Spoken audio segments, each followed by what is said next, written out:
Empty wine bottle దొరికిందండి. మంచి standard bottle ఉంది. అందులో మనీ ప్లాంట్ పెట్టాను. ఐడియా బాగుందా? ఫ్రిడ్జ్ మీద పెట్టాను. ఈవేళ టొమాటో ఎండు రొయ్యలు కర్రీ అయితే చేశాను.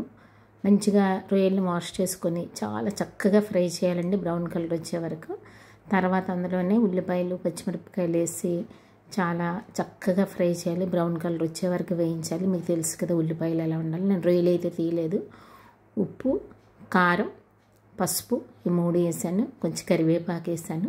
పక్కన వెల్లుల్లిపాయలు ధనియాల పౌడరు దంచానండి, అదిగోండి అదే వేసాను. ఇంకా అంతకుమించి ఇంగ్రీడియంట్స్ ఏమీ లేవండి ఇందులో. అలా కాసేపు ఉన్న తర్వాత బాగా దగ్గరికి మగ్గించి అన్నీ వేగాయి అనుకున్న తర్వాత అదిగోండి మీకు తెలుస్తుంది కదా ఎంత బాగా ఫ్రై అవుతూ ఉంటాయి. ఎండు రొయ్యలు ఇందులో వేసుకున్న కాంబినేషన్ చాలా బాగుంటుందండి. ఎస్పెషల్లీ ఈ కోస్టల్ ఏరియాస్లో ఉన్న వాళ్ళు బాగా తింటుంటారు కదండి. నాకు కూడా బాగా అలవాటైంది. చిన్నప్పటి నుంచి నాన్ వెజ్ బాగా అలవాటు. ఏదో నీసు తగలిపోతే అసలు అన్నమే తినబుద్ధి అవ్వదండి. అలాగా ఒక 50 రూపాయలు ఎండు రొయ్యలు అయితే పొద్దున మా షాపులావిడ ఇచ్చింది, తీసుకున్నాను. టొమాటోస్ చిన్న చిన్న ముక్కల కింద కట్ చేసి వేసాను. నేను ఒకటి నోటీస్ చేశానండి, టొమాటో వేసిన తర్వాత మీరు కలిపేశారనుకోండి టొమాటో మగ్గట్లేదండి. అలాగ ఆవిరి మీద కాసేపు వదిలేస్తే మళ్ళీ మూత తీసి చూసేటప్పటికి టొమాటో అంతా చక్కగా మగ్గిపోయి ఉంటుందన్నమాట.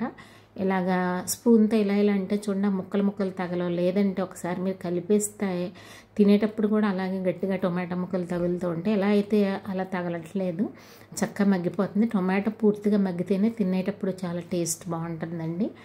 ఇదిగోండి ఇందులో అయితే నేను చుక్క వాటర్ అసలు యాడ్ చేయలేదు. టొమాటో వాటర్ తోటే అలాగా కర్రీ అంతా దగ్గరగా అయిపోయిందండి. అప్పటికే ఇంట్లో మంచి స్మెల్ అపిటైజింగ్గా అనిపిస్తూ ఉంది.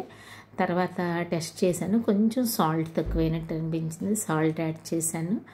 యాక్చువల్గా అయితే నేను కొత్తిమీర వేయాలనుకోలేదు, కానీ మీకు చూపించడం కోసం ఏమైనా నీసు వాసన వస్తుందని అంటారేమో అని వేసాను. కానీ టొమాటో వేస్తే ఆ ఫ్లేవర్ బాగానే, కొత్తిమీర వేస్తే ఆ ఫ్లేవర్ బాగానే ఉంది. కొత్తిమీర వేసిన తర్వాత ఎక్కువసేపు ఉంచకూడదండి, ఎందుకంటే కొత్తిమీర ఫ్లేవర్ తగులుతూ ఉంటేనే చాలా బాగుంటుంది.